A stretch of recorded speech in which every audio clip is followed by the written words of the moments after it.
Hello, everyone. Welcome to another episode of Onion Soup, the show where we pull back the layers of metaphysics and reality in order to kind of demystify spirituality. Today, we have a wonderful guest, Ms. Raman Hari, and she is an intuitive coach who helps people to heal from their anxiety, stress, and overthinking. How are you doing today? I'm so good. Thank you. I'm so glad to be here. So happy to have you here. And I kind of want to do something a little bit different today and just have more of like a really good conversation. So I've been really want to talk to somebody about reality, the nature of reality, and how we all kind of perceive reality slightly differently. So Yeah. I know, right? And I was like, oh, okay, let's talk about reality. I love that. Do that. So, I mean, if we're going to talk about reality, I feel like we should start at the beginning. So, when it comes to people's individual perceptions of reality, how much does our individual childhoods, traumas, and the lessons learned early on, how much does that impact us as adults and how we perceive things? I mean, can I say 100%? It definitely impacts us. I mean, the way that I got into this work in the first place was I started to have a lot of anxiety and I was experiencing depression and panic attacks. And I just thought, what is this? I was such a happy kid. I would experience these states of bliss as a kid, and suddenly I think I was, 21 at the time. Suddenly I'm having all of these really intense physical experiences. And the first time I actually unraveled that was through my own intuitive coach. She was actually an MD turned into an intuitive coach. So she had this family physician training behind her. But anyway, she was the first person who kind of helped me to see how all of these different experiences I had had as a kid was actually contributing to all of this panic and anxiety that was happening in my life. So 100%. Yeah, we are sponges as kids. We absorb everything that's going on around us. Even if even if someone's around you and they don't say a word, it's like we can feel people's energy. We Mhm. can feel the energy of society. We can feel the energy of going into school, or it's friends. Oh my gosh, all of it affects us. 100%, I agree. And I like what you said about being children and being a sponge. So, oftentimes, when we look at our childhood traumas and lessons we learn, we tend to turn towards our parents.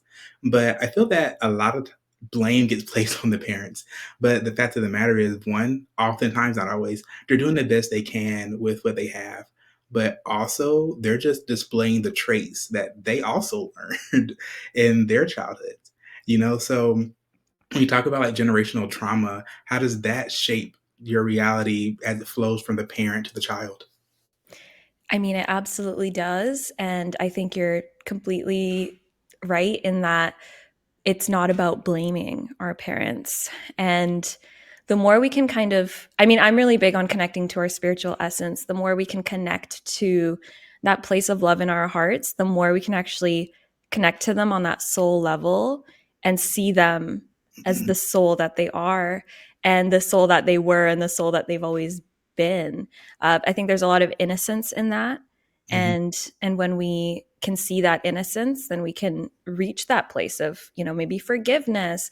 I Mhm. almost think that forgiveness isn't even, I don't know how to explain this, but I guess the best way is to say that when we can reach that level of understanding and compassion, the forgiveness comes naturally. Like we don't have to like I need to forgive and I need to, do all of the work around it. There might be some work around it, but it's just that understanding, that compassion, seeing them as a soul. It just brings up this natural forgiveness. And that is so healing. Mhm. That I think is one of the most healing things for generational trauma, because I think yes, we can try to heal, and I think it's important to heal the actual things that Mhm. um happened or didn't happen. Um but really seeing our parents as the souls that they are, like they are older versions of children as well, is so important. you know, it's funny because when I talk to my parents about just some of the things that I went through as a child, and I'm very grateful to have an open relationship with my parents. But looking back at it, I'm just like, well, I know that they didn't really know much, I guess, about the world and life reality. And everybody seems like they're in survival mode, earlier on. And I agree with you. It's so important to forgive, but oftentimes it's not about finding that person and just being like, I forgive you, because that might not be one or safe in that situation. But it's about forgiving the self. And I love what you said about forgiving the soul and the spirit. So, in what ways do you utilize spirituality, like one in your everyday life, but in your practice as well? Yeah. So, I mean, I guess starting with my practice, are you talking about intuitive coaching or my spiritual practice is my Oh, personal? both. Can we Both. talk? Okay, sure, we'll go both. Yeah, so in coaching, I use the spirituality by using my intuition. When I'm guiding clients, I can sort of feel into what's going on for them beyond what they might be saying word wise. And so that's one way that I use that sort of spiritual essence. I believe that we're all deeply connected. And when we can really sort of, I like to call it, it's not like we're ascending and rising. I Mhm. almost see it like we're sinking into this field of consciousness that we're all a part of. And when you can really sit in that and ground in that, then you can actually pick up on what other people need, like deep down, not just what you might think would help them practically, but deep down, what is it that they really need. So I use that in my intuitive coaching practice. It's what where the intuitive part of it comes from. But in terms of my daily life, I don't think that spirituality is just I do yoga every day and so now I'm spiritual. I have done that before where I've done the yoga, I've sort of sat down and been like, I think I'm meditating.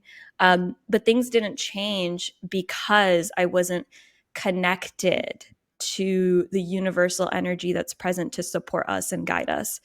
I think the biggest thing that we can do is know that we are protected, guided, loved, and safe from the entire, like, you don't even have to call it the universe. I like to call it life sometimes. Like, life is always guiding us.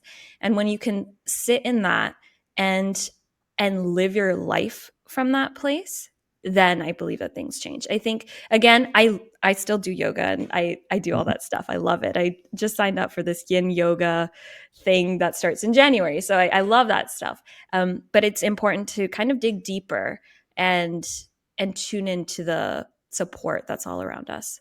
Was it hard for you to start this whole, not just start the practice as far as the business is concerned, but to start your spiritual journey? Did you find like resistance within yourself? No. I think, I mean, it's funny because I feel like there are moments where we're connected and then there are moments where we kind of forget about that connection. Mhm. And so sometimes when you come back to that connection, there can be a bit of resistance. Mhm. But for me, I mean, as I grew up in, I don't know if you know about the religion Sikhism, Mhm. but so my parents are Sikh and we grew up in that religion, and so we would go to the temple every week. But the funny part of this story is that I didn't actually know what was going on at the temple because they would read out of the Guru Granth, which is like the Bible. It's what the gurus, it's all the gurus' wisdom and teachings. Mhm. It was written in it's like a classical form of Punjabi, and it's called Gurmukhi.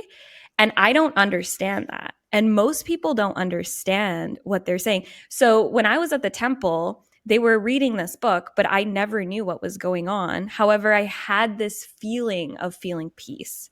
And so from a very early age, Mhm. I experienced this feeling of spiritual oneness, even though I had no idea what they were saying.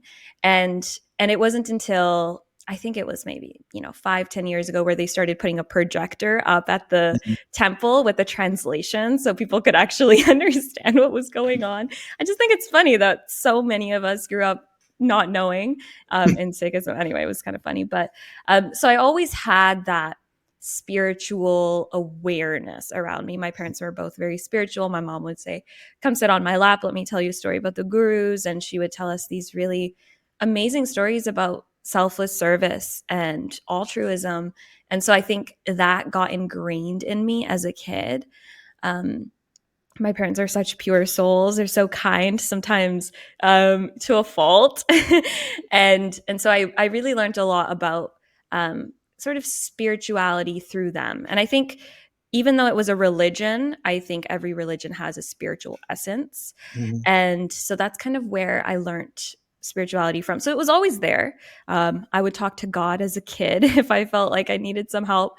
But then I also had, oh God, I'm like getting really into this. I also had these weird mixed messages about what God was, because then in the Western world, I thought God was some guy on a throne. So I had these mixed messages about, oh, God is some guy on a throne that's going to punish me, even though that's not what we learn in Sikhism. So wild. But anyway, it's always been a part of my life. I think sometimes there was resistance to kind of coming back to that practice or Mhm. that awareness. But for the most part, it's been a part of my life for a long time. So, what is God in Sikhism? God is oneness. Yeah. What is oneness? You mean like the interconnection between all things in existence? God is just oneness. Mhm, It is that interconnection. And so, and that to me is actually also what spirituality is. mhm. When we talk about an all-encompassing entity, to me, in order to be God, to be omnipotent, omniscient, you have to be everything. Therefore, you cannot be any one thing, and you can't have any personified characteristics, Mm. that just limits this oneness, this idea, this power. But I kind of want to go back to what you said about you would go in and they would be speaking the words. You didn't exactly know what the words meant or what they were saying, but you could still feel the energy. Would you say that it's the energy of the place and the connectivity, the connectiveness of everybody in there, or did the words have some type of power? Probably both. Mm, Yeah. I mean, I think words do have a lot of power, even though you don't. It's like I don't know what this word is, um, but it was also the the way in which they were. Yeah, it was just it was the energy of the place because everyone would go to the temple for for some sort of spiritual connection, and mm, so I think just being in that place was super helpful. Also, looking around, you would see some people who were fully just engrossed in the words and mm. they were so present to that spiritual essence. And so I was always very curious about that, like, oh, why is that person so they look like they're in a state of bliss, like what is that about? So I think it was both the word and the energy. Interesting. I think that's very important because it's like when you look at spirituality, a lot of times people think that it's a cookie cutter, like there's one way to do this act or get close to God, and it's not. There are different ways to be closer to spirit or universe or God or whatever name you want to put to it. But excuse me, I like lost my voice like a week or two ago. Oh, that's okay. It's been like struggling to come back. It's so crazy. And it sucks because I love to sing. Oh my, I feel you. I feel you. Sometimes I'll sing so much and I'm like, why did I do that? I can't talk now. I'm so I sorry get it. about that. But one thing that I did want to cover, and we were talking about the energy, nature of reality, and words. And I was watching some of your videos. I love your videos. And you talk Thanks. a lot about the law of attraction and manifestation. So, what are your thoughts about conscious manifestation versus unconscious manifestation? Because I think I would say that we're always manifesting something, but oftentimes we're manifesting, or people tend to manifest unconsciously. Yeah, I mean, I oh, this is such a fun topic. So, yeah, I agree with you. We are always manifesting. We're always what is manifesting? It's just creating our life. We are powerful creators of our reality. And I think when we are unconsciously manifesting, that's when we are kind of trapped in the, maybe the past trauma that we've experienced. Mhm, Trauma does this weird thing where it almost freezes us in that experience. And then even if, I'm 28, even if it happened at 18, it's like I'm still 18 inside mhm, and I'm still in that place. And so trauma can do this thing where it holds us in a certain time in our life. And then we start to repeat that. Repeat certain patterns, behaviors, but also like energetically, it's like we're aligning to things based on where we were at when we were 18 years old. So I think a really big part, I know it might sound like it's unrelated, but a really big part of consciously manifesting is actually seeing, well, what's going on in my body? What's going on in my energy? Where am I actually trapped right now? mhm, Sometimes, like one of my biggest traumas was when I was 1 year old, and I've never actually talked about it publicly, but I've been doing this work for like 5 or 6 years. And I'm like, why haven't I talked about it? I need to start sharing it. But briefly, as a kid, my parents were immigrants, very hardworking. They had already had my brother. He's 2 years older than me. And when I was 1 years old, my grandparents asked if they could take me to India. My grandparents would kind of go back and forth from India to Canada. And so Mhm. they actually took me to India. And so I was there for like a year almost. And for 6 of those months, I was with them. I was in a really, a more positive space. But for the other 6 months, an uncle like came to India and he took me to my dad's village. And my dad's village is a very poor village. Mm. And so for a good amount of time when I was one, like this is like developmental, um, I was in this village that was more poor. When my mom came and picked me up at the end, like my hair was fried. Because I was out in the sun all the time and I was like eating dirt. It was not okay. Mm. And so every now and then I have to, also be conscious of if I do start to feel a bit of panic, it's like I have to remember that that's that 1 year old, right? That 1 year old that felt Mhm. unsafe or that felt, maybe unwanted or abandoned or, all those things. And so when we can really feel into that trauma and let it go, what it does is it opens up, it liberates our energy so that our most abundant energy can then start to create Right. our reality. So I know I could say, oh, do a bunch of affirmations and then you'll create your best reality. But the truth is, our reality will be created from the essence that we are giving off, from the Yes. energy we're giving off. And I think that's where we can get mixed up with manifestation sometimes. But yeah. I 100% agree with that. I mean, yes, affirmations do help, but what affirmations do, it mostly helps with let's say, the reprogramming of the mind. Mm-hmm. Because a lot of what we're saying, a lot of what we think is on repeat, and it's about 85, 90% of what goes on in your head is typically on repeat. So that's Mm-hmm. why affirmations tend to help, because if you're constantly saying positivity, speaking positivity to yourself and to your life, it has this habit of repeating itself. And then when you go Mm-hmm. down that rabbit hole of trauma, or you have a traumatic experience come up, that you get like a trigger almost with the affirmation that pops up right alongside that. And eventually those things won't trigger you. And if they do, they won't trigger you to such a degree because Mm-hmm. you charged yourself with this positivity. Yeah, yeah. I mean, I do actually enjoy affirmations, but even in the word affirmations, it's like you're affirming something that you believe deep down. So I think as long as our energy aligns with the words, it's like super super powerful. For sure, 100%. Well, we're going to take a really quick commercial break.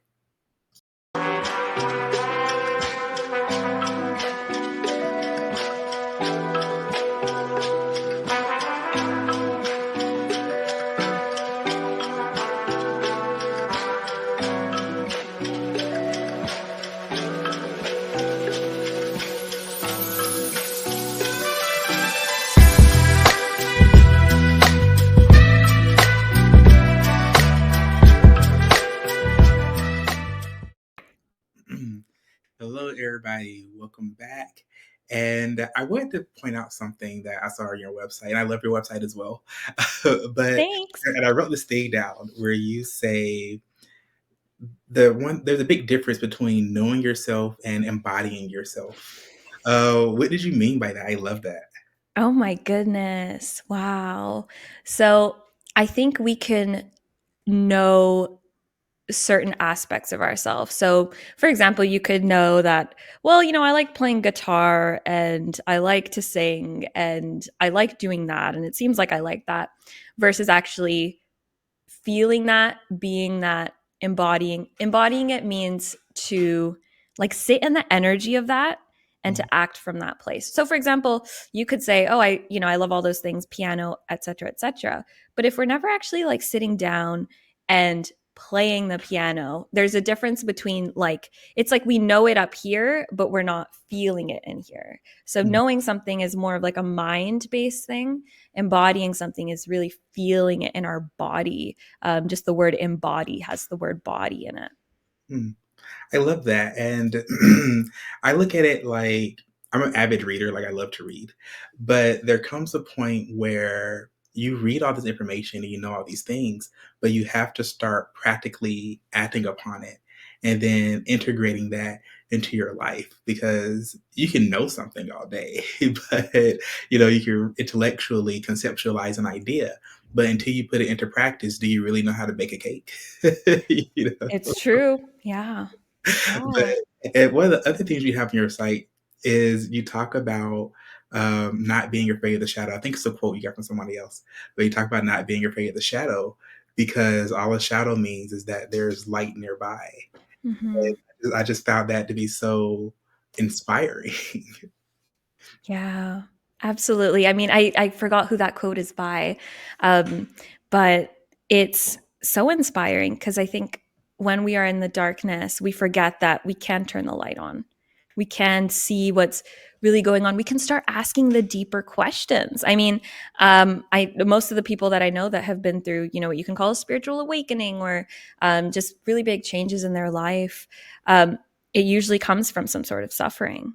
It's like, oh, something was so bad that it's like I had to turn the light on. I had to start asking the questions. I had to start asking, well, what is life about? Like, the really deep questions. Why am I here? Mhm. What's the point of all of this? And those the answers that come out of those questions, I believe, are light. Like they're filled with light. And so if you're going through a period of darkness, it's so amazing how close you are to that light. And sometimes it takes like a really hard thing happening in our life as, the sort of catalyst to that big change. Do you ever find that people with some of the darkest trauma and the craziest backgrounds one have the most love, but also have the most powerful transformations? Yeah. I mean, you just said you're an avid reader. Oh my God. I remember reading Oprah's story and hearing, oh my goodness. Yeah. She has a book called What I Know for Sure. Mhm. Oh my goodness. Beautiful book, would highly recommend. But it's it's incredible to see the resilience of the human spirit. And it's amazing to see that she went through a lot of stuff. And yet here she is, this like bright light, was able to impact the world in such a big way. And I'm sure if you've picked up any other person's autobiography, you'll see that common thread. I Yeah. agree, but it was something about Oprah's story. I agree with you. It was so impactful. And then, because when we all see Oprah now, we see her as this mogul, this philanthropist and highly successful. But it's interesting just to watch where she came from, and it's Mhm. like that darkness in her background, and she uses it as empowering to help other women and just to help the world and society around her. Yeah, We only have a few absolutely. minutes left. Is there anything that you want to leave with the audience? Oh my goodness. I mean, I've been pondering this question that I heard from Dr. Joe Dispenza, which is, Mm. what if the worst thing that happened to you was the best thing that happened to you? And that really reminds me of what we're talking about. I think we are so quick to fall into that victim role. But what if these really hard things were actually like the door to your Mhm. greatest impact, to your greatest connection with other humans, to your greatest abundance? I just think it's time for us to start changing that narrative and to like really own our story, to really own our story. Um, yeah, there's so much power that we have. For sure. I'm actually a big fan of Dr. Joe Dispenza as well. He also wrote Becoming Supernatural, right? Is that He him? did. That's a good one. Another That's recommendation. Yeah. yeah, it's amazing. I mean, I remember when I was reading it, I was like, okay, I'm just taking notes the whole time. Mhm. But I Mm. think I can agree with you with sometimes the craziest things that happen in your lives or is that's what propels you forward. For me, I always had a problem with speaking my mind and speaking my truth and never thought that I'd be able to do something like this and just talk to people. So it Yeah. is like the thing that I love to do.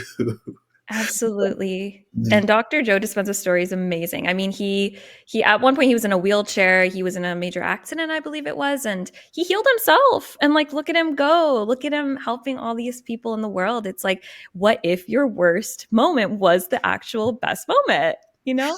exactly, exactly. I mean, pain, unfortunately, pain tends to be the catalyst for greatness. But Mhm. that is all the time that we have for today. I want to thank you so much for coming on. I truly enjoyed this conversation. Me too. Thanks for having me. Hey, all right, everyone. Bye.